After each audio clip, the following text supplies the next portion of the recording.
Bible مقدس میں سے پرانا عہد نامہ ایوب کی کتاب 30واں باب 23ویں آیت۔ کیونکہ میں جانتا ہوں کہ تو مجھے موت تک پہنچائے گا اور اس گھر تک جو سب زندوں کے لیے مقرر ہے، آمین۔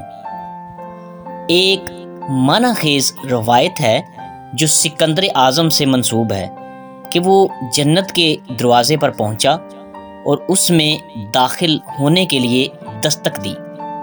فرشتے نے پوچھا، کون دستک دیتا ہے؟ سکندر کون ہے؟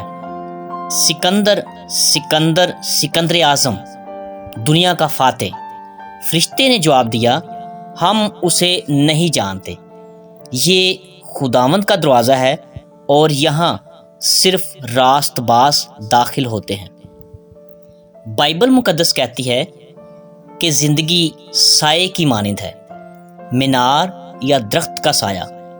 کیا سایہ وقت پر غالب آتا ہے؟ نہیں، بلکہ پرندے کا سایہ اس کی پرواز کے ساتھ چلا جاتا ہے اور ہماری نظروں سے بھی اوجھل ہو جاتا ہے، اور نہ ہی پرندہ اور نہ ہی سایہ باقی رہتا ہے۔ یقیناً ہر انسان بہترین حالت میں بھی بے ثبات ہے۔ در حقیقت انسان سائے کی طرح چلتا پھرتا ہے۔ اے خدا، تو انسان کو بدی پر ملامت کر کے تنبیہ کرتا ہے تو اس کے حسن کو پتنگے کی طرح فنا کر دیتا ہے۔